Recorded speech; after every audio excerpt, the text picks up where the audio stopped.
하나님 말씀 같이 보겠습니다. 마태복음 16장 21절에서 26절 우리 같이 한 목소리로 봉독합니다. 시작. 이때로부터 예수 그리스도께서 자기가 예루살렘에 올라가 장로들과 대제사장들과 서기관들에게 많은 고난을 받고 죽임을 당하고 제3일에 살아나야 할 것을 제자들에게 비로소 나타내시니 예수를 붙들고 항변하여 이르되 주여 그리 마옵소서 고 죽게 미치지 아니하리이다. 예수께서 돌이키시며 베드로에게 이르시되 사탄아 내 뒤로 물러가라. 너는 나를 넘어지게 하는 자로다. 내가 하나님의 일을 생각하지 아니하고 도리어 사람의 일을 생각하는도다 하시고, 이에 예수께서 제자들에게 이르시되 누구든지 나를 따라오려거든 자기를 부인하고 자기 십자가를 지고 나를 따를 것이니라. 누구든지 제 목숨을 구원하고자 하면 잃을 것이요 누구든지 나를 위하여 제 목숨을 잃으면 찾으리라. 사람이 만일 온 천하를 얻고도 제 목숨을 잃으면 무엇이 유익하리요? 사람이 무엇을 주고 제 목숨과 바꾸겠느냐? 아멘. 할렐루야. 자, 우리 협상 인사합시다. 하나님이 부르셨습니다.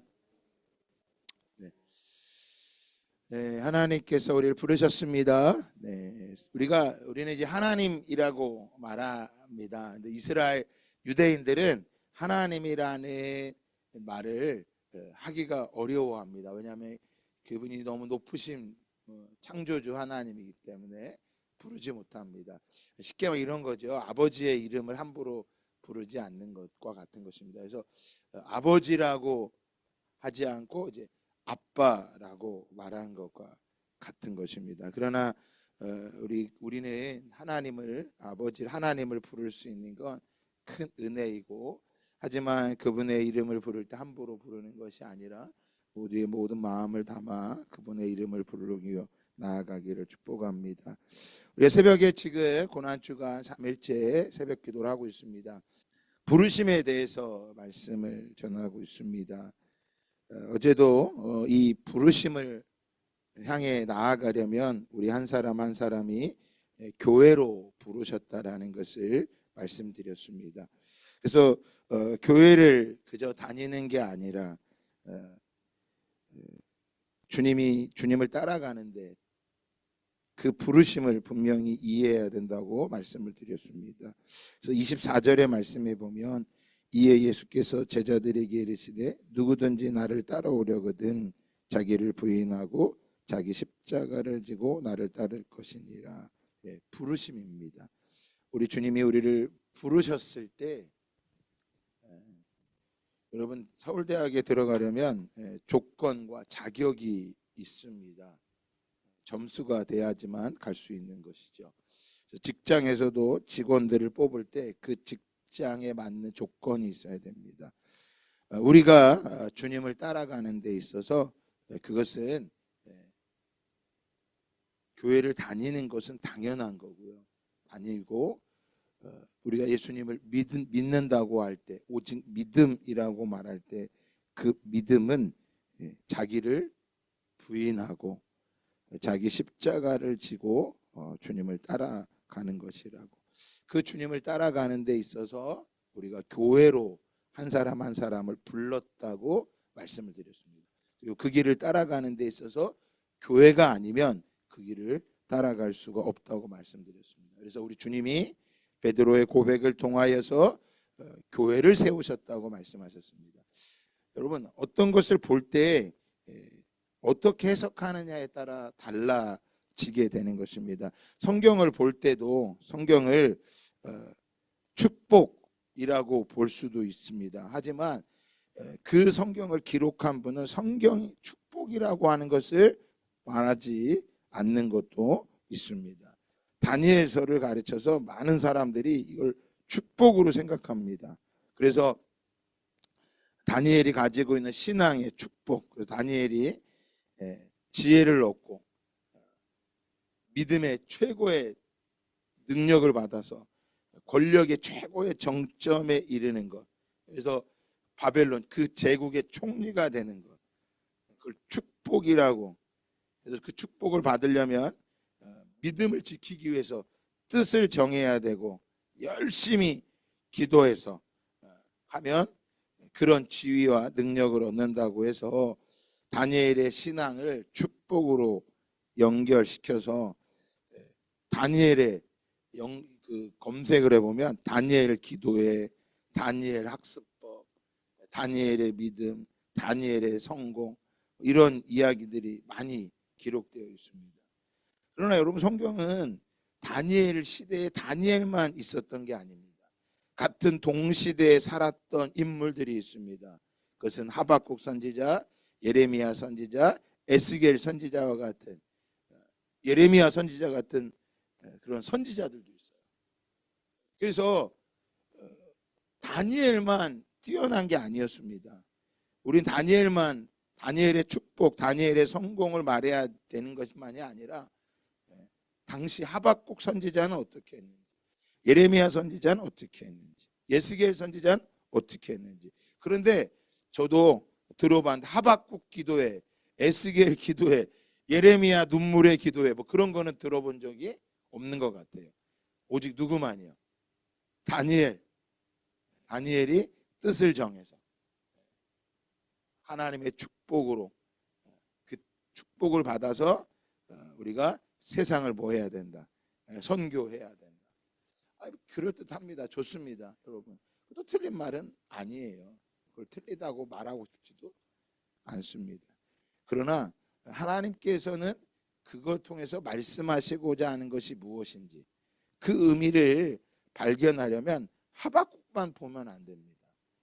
다니엘만 보면 안 됩니다. 같은 시대 하박국, 예레미야, 에스겔도 다 같이 볼 수 있어야 합니다. 다니엘은 자신이 가졌던 그 모든 것들을 축복이라고 여기지 않았습니다. 하나님의 나라를 구하고 바라봤던 것입니다. 오늘 우리가 말씀에 보고 있는 이 마태복음의 16장의 말씀도 마찬가지입니다.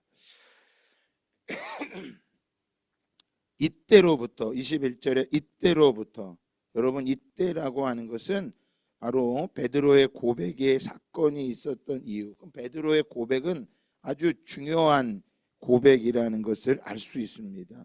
주는 그리스도시요 살아계신 하나님의 아들이십니다. 이 고백은 우리 모두가 해야 될 고백인 것입니다. 베드로의 고백만이 아닙니다. 주는 그리스도시요 살아계신 하나님의 아들이십니다. 어제도 말씀을 드렸지만 유대인들은 예루살렘 성전이라고 하는 이 성전을 아주 중요하게 여겼습니다. 그래서 자신들의 이 성전이 있으면 나라가 뭐하지 않을 것이다. 망하지 않을 것이다. 그런데 여러분, 성전은 있었는데 그 안에 담겨져 있는 마음은 뭐한 거예요? 없었어요. 그래서 이사야 선지자를 통해 이미 멸망을 예언했습니다. 야, 너희가 예루살렘 성전 제사 드리는 거 제발 좀 갖고 오지 말아라. 하나님께서, 야, 너희들 그렇게 제사 드리는 거 난 원하지 않는다. 여러분, 이스라엘 백성 유대인들이 제사를 드린 이유는 무엇 때문에 제사를 드린 거예요? 뭐 때문에 제사 드린 거예요? 네? 축복인 거예요. 축복. 어디에서요? 이 세상에서 축복을 받기 위함인 것입니다. 여러분, 예수님은 우리의 구원자이십니다. 그러나 이 구원을 세상에서 찾는 것이 아닙니다. 이 세상에서 예수님을 믿음으로 구원을 받는 것이 맞지만 이 세상의 어떤 조건을 예수님이 채워주시는 게 아니라는 거예요. 예수님은 마태복음에서 계속해서 말씀하시는 건 이 세상 나라가 아니라 어떤 나라예요? 하나님의 나라에 대해서 말씀해 주셨어요. 그러나 우리는 자꾸 우리는 어디에 살고 있어요? 이 세상에 살고 있으니까 예수님이 하나님의 나라를 말씀해 주셔도 자꾸 우리는 그게 인식이 안 돼요. 여러분은 어떤지 모르겠어. 저는 잘 인식이 안 돼. 설교는 하고 있지만 정작 내가 하나님의 나라에 대해서 말을 할 땐 자꾸 잃어버려. 내가 세상에서 설교할 때는 정말 제가 그럴듯하게 막 설교를 해요. 그리고 막 멋지게 하는 것 같아. 그런데 정작 내가 이 세상에 딱 살고 있다 보니까 자꾸 내가 하나님의 존재라는 것을, 구원을 이 세상에서 자꾸 찾으려고 하는 내 모습을 발견하는 거예요. 그러니까 참 제가 보면서 괜찮은 목사는 제가 아닌 것 같아. 괜찮은 목사는 아닌 것 같아. 내 삶의 모습을 보면. 그러면 제가 괜찮은 목사도 아닌데 그 목사 괜찮은 목사도 아닌데 왜 설교를 합니까? 네. 설교 자격도 없는 거죠. 누가 먹고 살기 위해서 합니까? 아, 먹고 살고 같으면 이거 좀 그만했으면 좋겠어. 딴 거를 하지. 이건 좀 그만하면 좋겠어. 뭐 때문에 제가 이 설교를 할까요? 비록 내가 이 땅에 살고 있지만 제 소망은 하나님의 나라예요. 그래서 저희 자녀들에게도 계속 하나님의 나라에 대해서 전하고 있는 거예요. 뭐가 축복일까요? 이 땅에서 복을 많이 받고 살아가는 게 축복이냐? 아니, 성경은 그걸 축복이라고 말하지 않아요. 구약에서는 말합니다. 구약에서는. 신약에서는 그렇지 않아요. 왜? 바울의 모습을 보세요. 예수님의 제자들의 모습을 하나하나 봐보세요. 요한계시록에 나온 7교회 모습을 보세요. 네가 사대교회, 네가 많이 가졌다 하나 네가 실상은 가난한 자다. 여러분, 이 땅에서의 복은 어떤 거예요? 죄를 지면 죄에 대해서 막 고통스러워하는 거야. 목사님이 관계 설교를 했는데 내 관계가 안 돼. 이게 막 걸려. 그 사람이 복받은 사람인 거예요. 관계가 됐느냐 그걸 묻는 게 아니라고. 네가 무엇인 줄 아는 거. 죄인인 줄을 알고 있는 거. 이게 복인 거예요. 오늘 이 새벽 기도에도 우리는 나왔지만 여기 안 나온 사람들이 우린 복이 있고 안 나온 사람 복이 없을까요? 안 나온 사람 중에서 뭐한 사람? 내가 나가야 돼. 오늘 잤어. 주여. 이 사람이 복받은 사람인 거예요. 뭐가 복이 없는 사람이야? 아무 생각이 없는 거예요. 그럼 나와도 어떤 마음으로? 아무 생각 없이 그저 5일간 죽었다. 그냥 이렇게 해야 되겠다. 그러지 마세요. 주무셔도 돼요. 그러나 적어도 여러분의 마음 안에 복이 있는 사람이라면 뭐가 있어야 돼요? 내가 나가야 되는데 내가 육체가 연약하구나. 주님 어찌 합니까? 주는 그리스도시요 살아계신 아들이십니다.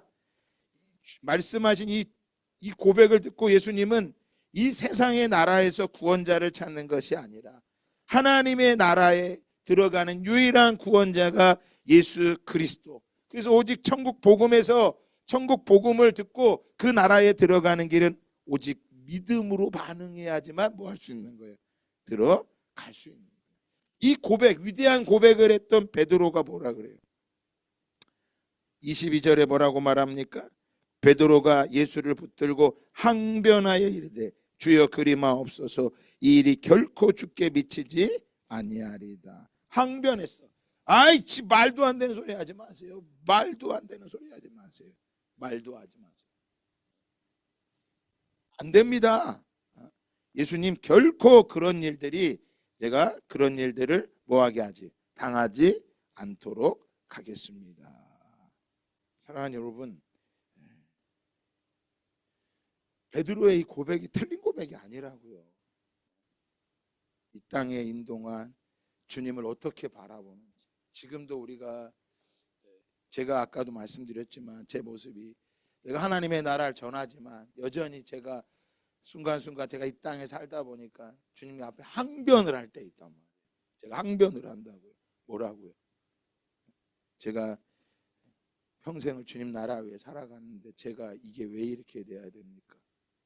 저는 왜 힘들어야 됩니까? 왜 재정적으로 어려워야 됩니까? 순회선교단을 세운 김영이라고 하는 선교사님이 하나님의 은혜를 엄청 많이 받아서 교회를 잘 섬긴 거예요. 하나님의 부르심이 그를 향한 선교사의 부르심이 있었습니다. 근데 자기는 선교사의 길을 안 가고 자녀를 6을 낳았는데 자녀들을 다 선교사를 보내기를 소망한 거예요. 그래서 그는 종종 청계산 기도원 가서 기도를 하고 하나님의 나라를 구하고 나아가는데 자기의 큰아들을 선교사로 보내겠다고 보내고 났더니 하나님이 네 큰아들이 아니다 너다라고 하나님이 마음을 주셨다는 거예요. 부르셨다라는 거예요. 너다, 너를 불렀다라고 말하는 거예요. 그러니까 아닙니다. 하나님 저희 큰아들을 잘 보내고 자기는 장로로서 교회를 잘 섬기겠다고 고백을 한 거예요. 어느 날 하나님이 자기의 실체를 딱 이렇게 보여주시는 사건이 있었대요. 내가 왜 선교사를 안 가나, 우리 아들을 보내고. 자기가 돈을 많이 모아서 사업을 해서, 그때 사업도 잘 됐다고 합니다. 그래서 자녀들을 보내고 많은 선교사님들을 섬겼다고 합니다. 그런데 자기가 그 길을 못 가는 이유가, 자기가 처음에 은혜를 받고 교회를 갔는데 열심히 교회를 섬기고 나아가는데 어느 날 어떤 노부부가 교회를 찾아왔다고 합니다. 예배를 드리고 교제를 하고 나도 보니까 그 다음날 이렇게 오는데 여기에다가 이렇게 수건을 이렇게 묶고 나왔대요. 머리부터까지 수건 꽁꽁 묶고 예배를 드리러 온 거예요. 수건을, 여러분 얼굴에다 이렇게 수건 묶어갖고 하면 교회 나올 수 있어요, 없어요? 여러분가 나오겠어요, 안 나오겠어? 나오셔야 됩니다. 수건을 묶고도. 왜 그렇게 수건을 묶고 나왔냐? 이가 너무 아픈 거예요. 충치가 있어서 이가. 근데 그 다음 날이 됐는데 이번에는 수건을 묶고 여기에다가 이런 나무떼기를 묶고 나왔대. 나무를 물고 수건을 묶고, 너무 아파서. 근데 이분이 뭐 하던 분이었느냐? 선교사였어요. 지금부터 오래전이니까 치과에 갈 돈이 없었던 거예요. 그 모습이 이분에게 각인이 된 거예요. 선교사가 되면 뭐하나? 가난하게 되고 치과 갈 돈도 없다라는, 이것이 이분의 각인이 된 거예요. 그것이 떠오르면서 돈을 많이 벌어서 자녀를 선교사로 보내서 후원하는 건 할 수 있지만 그 일을 못 하겠다고. 근데 하나님께서 네 아들이 아니 너다. 내가 너를 불렀지 네 아들을 부른 게 아니다. 이분이 선교를 가니까 그 아들 다 간 거야. 여러분, 뭐가 축복이에요? 그 이가 아파서 치과 갈 게 없는데 이게 아파서 이걸 뚫뚫 말고 성전에 나와서 예배를 드릴 수 있는 건 이 사람이 하나님의 나라의 복을 받은 사람이라고. 그런데 제 아내도 이게 고민이 너무 많은 거야. 이 세상의 나라에서. 그래서 다니엘서도 뭘 말해요? 무엇인가 다니엘이 특별한 복을 받은 거라고 생각하고 있는 사람들이 많이 있다라는 거야. 그래서 다니엘 학습법, 다니엘 기도회, 다니엘처럼 모든 자녀들이 성공하기를 원한다고 생각하고 있다고요. 여러분, 다니엘이 살았던 시대는 고대 시대예요. 지금부터 3,000년 전, 3,000년 전에 기록된 성경이란 말이에요. 고대 세계에는 신들의 세계였어요. 우리나라 예전에 사극 같은 걸 보면 고대 세계, 삼국시대 선덕여왕이라는 예전 드라마가 있었어요. 거기에 보면 그 모든 자연 원리를 가지고 지배를 하는 거예요. 지금이야 농사를 과학으로 다 하지만 과거에는 자연, 하지, 동지, 언제 씨 뿌려야 되는 걸 정확히 알아야지만 농사를 지을 수 있는 거예요. 그러니까 고대 세계는 그것 신들의 세계였다라는 거예요. 자연 만물, 이 전쟁의 승리의 모든 것은 신들이 좌지우지한다고 생각한 것입니다. 그래서 자연재해가 오면 신의 진노라고 생각했습니다. 전쟁은 신의 영역이었어요. 그래서 지금도 일본은 뭐 합니까? 여러분, 일본이 선진국이에요. 대단한 나라예요. 그런데 뭐예요? 우상을 숭배해요. 자연재해가 너무 많기 때문에 자연재해는 신의 진노라고 생각하는 거예요. 전쟁은 신이 이기게 한다라고 하는 거예요. 그래서 풍요를 얻으면 신에게 감사 제사를 지냈고요. 전쟁에 승리하면 반드시 그 전리품을 가지고 신전에 갖다 줬습니다. 그리고 전쟁을 하고 이기려면 신에게 물어봤습니다. 그리고 자연재해가 비가 내리지 않으면 모든 것들은 왕이 잘못했기 때문에 왕이 제물을 드려야 했습니다. 그럼 오늘날엔 어떻습니까? 제3세계 저 가난한 아프리카에 지진이 일어나고 기근이 만연하고 그러면 사람들이 뭐라 그래요? 우상 숭배해서 그랬다고. 여러분, 그 나라만 우상이 있어야지 우리나라는 안 해? 대한민국에 사는 건 뭐 하는 거예요? 과학 문명이 발달해 갖고 뭐 하는 거예요? 지키는 거예요. 그래서 몸이 아프면 병원에 가시는 것도 뭐예요? 믿음이에요. 안 가는 것만이 아니라고요. 그들이 뭔가를 잘못해서가 아니라는 거예요. 만약에 다니엘의 축복을 이렇게만 하나님을 잘 믿어서만 복을 받았다라고 생각한다면 여러분, 하나님을 뭘로 만드는 거예요? 우상을 만들어 버리는 것입니다. 하나님은 우리에게 복을 주시는 그러한 실체가 아니라는 거예요. 다니엘서를 통해서 하나님은 무엇을 말씀하세요? 하나님이 일하심을. 그래서 예수님의 모습이 다니엘서에 많이 나타나고 있습니다. 그래서 사드락과 메삭과 아벳느고가 풀무불에 들어갔을 때도 뭐예요? 4명이 있었다 그랬어요. 예수님을 상징하는 거예요. 다니엘이 하나님께서 바벨론으로 포로로 보내시고 결국 다니엘은 다시 예루살렘으로 돌아오지 못하고 그 땅에서 죽었습니다. 그러나 다니엘의 마음에 뭐가 있었어요? 바벨론이라고 하는 제국, 거대한 바사 제국, 그런 권력을 꿈꾸는 것이 아니라 그곳에서 하나님이 일하고 계시다라고 하는 거예요. 이 세상을 다스리고 통치하시는 분이 자신의 민족, 유대인 민족은 망했다 할지라도 다시 이 하나님께서 세상을 다스리고 통치하시는 분이라는 거예요. 오늘 베드로는 무엇을 모르는 거예요? 이 하나님을 고백은 했지만, 그 신앙의 고백은 했지만 그게 자기 삶이 된 것은 아니었던 거예요. 그래서 뭐라고 고백할 수 있었던 거예요? 결코 그럴 수는 없습니다.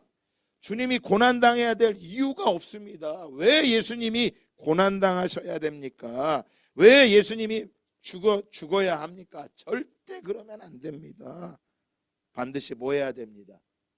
이 로마 제국을 뒤엎고, 또한 나는 우리 주님이 왕이 되시는 그 자리에 다니엘처럼 가장 높은 총리의 자리에 좌편과 우편에 내가 앉으셔서 이 땅을 다스리고 통치해야 되는 것이 베드로의 고백입니다.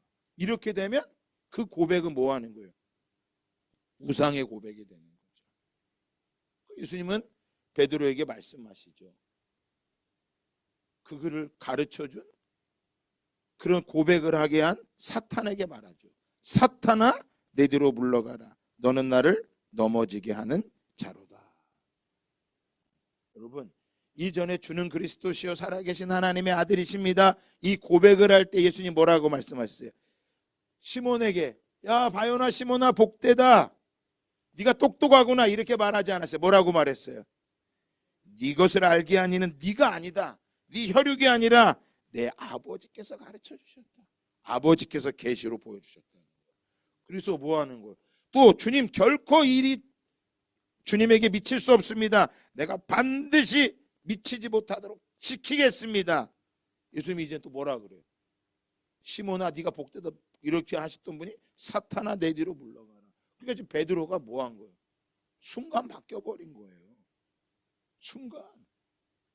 그러니까 여러분, 우리가, 제가 고백했잖아요. 제가 하나님의 나라를 열심히 여기서 설교하지만 어느 날 보면 내가 사탄 같아. 내가 사탄 같아, 사탄. 24절 같이 한번 읽어볼까요? 시작. 이에 예수께서 그에게 이르시되 누구든지 나를 따라오려거든 자기를 부인하고 자기 십자가를 지고 나를 따를 것이니라. 다니엘이 바벨론 제국에서 한 줌의 권력과 지식에 붙잡혀 살았지 않았어요. 그는 이 땅에 그 바벨론이라는 제국을 다스리고 있는 그 바벨론이 믿는 신, 마루둑 신, 그 신과 우리 하나님이 다르다라는 걸 뭐하고 있는 거예요? 고백하고 있었던 것입니다. 우리가 이 주는 그리스도시요 살아계신 하나님의 아들이십니다. 이 고백을 하면 우리 또한 뭐 하는 거예요? 이 세상에서 말하는 가치와 이 세상에서 옳고 괜찮은 것을 뭐 할 수 있어야 돼요? 부인할 수 있어야 돼요. 그렇지 못하면 아까 말한 그 선교사님처럼 둘둘 말고 온 그 사람이 너무 힘들어 모여서 그 길을 못 가겠다고 말하는 거예요. 그러나 우리 주님은 뭐 하십니까? 자신을 부르신 그 길을 걸어가고 계신 거예요. 주님의 부름은 그 십자가의 길을 뭐 하는 거예요? 멈추지 않고 걸어가고 있는 것입니다. 고난이 없는 것은 은혜가 아닙니다. 고난이 하나님의 은혜이고 고난이 없기를 바라는 것은 하나님의 뜻이 아니라 사탄의 뜻입니다. 우리에게 어떤 고난이 있어도 이 길을 걸어갈 수 있는 것은 하나님의 나라가 그에게 있기 때문입니다. 교회가 무엇이 하는 것입니까? 관계를 회복하는 것입니다. 주님 앞에 나오면 부모와 자식 간의 관계가 회복됩니다. 주님을 만나면 친구 간의 관계가 회복됩니다. 주님을 만나면 끊어졌던 자식과의 관계가 회복되고, 주님을 만나면 끊어졌던 물질의 관계가 회복됩니다. 물질이 주인이고 물질을 따라갔던 사람, 이제는 뭐합니까? 자기를 부인할 수 있는 것입니다. 주님과의 관계가 회복되면 여러분, 그것이 비록 고난이라 할지라도 그 길을 걸어갈 수 있는 것입니다. 제가 이 길을 잘 가고 있기 때문에 여기 서 있는 게 아닙니다. 저도 끊임없이 씨름하고 있고 이 길을 걸어가야지만 제가 살 수 있는 것을 알고 있기 때문에 때로는 눈물도 흘리면서 이 길을 걸어가고, 때로는 억울하고 분한 마음을 가지고 주님 앞에 붙잡고 씨름하면서 이 길을 걸어갑니다. 그래서 예수님은 말씀하십니다. 자기를 부인하고 자기 십자가를 지고 나를 따를 것이니라. 누구든지 제 목숨을 구원하고자 하면 잃을 것이요 누구든지 나를 위하여 제 목숨을 잃으면 찾으리라. 사랑과 섬김이 자기를 구원하고자 한다면 그 사람은 멸망할 것입니다. 그러나 사랑과 섬김이 하나님과 이웃을 향할 때 그 사람은 생명을 얻을 수 있는 것입니다. 말씀드렸죠. 큰 자가 작은 자를 섬기는 거라고. 세상은 작은 자가 큰 자를 섬기는 것입니다. 그러나 하나님의 나라 안에 큰 자가 작은 자를 섬기는 것입니다. 그래서 베드로가 주는 그리스도시요 살아계신 하나님의 아들이십니다, 이 고백을 했을 때 예수님은 야, 너 참 복되다. 하나님 너에게 가르쳐 주셨구나. 하나님이 가르쳐 주신 것이지 베드로가 자기 것은 아니에요. 그럼 베드로가 언제요? 자기 몸으로 이걸 배운 거예요. 몸으로. 그래서 베드로는 뭐 합니까? 주님의 그 길을 걸어가다가 요한복음 21장에서 너는 젊어서 띠띠고 네 마음대로 갔지만 이제 너가 네 마음대로 걸어가지 않고 하나님께서, 성령께서 너를 인도하게 될 것이다. 너를 인도하게 될 것이다. 네가 원하는 대로, 네가 뜻하는 대로 걸어가는 게, 네가 기도하는 대로 다 되는 게 아니라 내가 너를 인도할 것이다. 그래서 베드로는 뭐예요? 베드로전서, 베드로후서를 봐보세요. 그는 한 번도 축복이라고 말하지 않았어요. 하나님의 나라를 말하고 고난 가운데 있다. 결국 그는 십자가에 거꾸로 못 박혀서 죽게 됩니다. 자기를 위해 살지 않았습니다. 이제 뭐 합니까? 주는 그리스도시요 살아계신 하나님의 아들이십니다. 이 고백이 자신의 무엇으로 온 거예요? 몸으로 된 거예요. 우리 고난주간, 이 고난주간 그리고 아침 금식도 하고 뭐 점심 저녁 금식도 하고 다 합니다. 괜찮습니다. 도대체 우리 새벽 예배도 하고 못 나와도 있습니다. 여러분, 신앙은 몸으로 익혀져야 합니다. 주는 그리스도 살아계신 하나님의 아들이십니다. 이 고백이 자기를 부인하고 자기 십자가를 지고 나를 따를 것이니라 우리 몸의 고백으로 채워지는 저와 여러분 다 되기를 예수 그리스도의 이름으로 축복합니다. 모든 재산을 얻어도 제 목숨을 잃으면 무엇이 유익하리요? 여러분, 모든 것을 얻어도 재산도 없고 명예도 없고 천하도 다 얻었다 할지라도 그 영혼이 지옥에 가면 무슨 소용이 있겠습니까? 주는 그리스도시요 살아계신 하나님의 아들이십니다. 이 고백이 이제는 저와 여러분의 몸으로 고백되는 이번 2025년 고난주간이 다 되시기를 예수 그리스도 이름으로 축복합니다.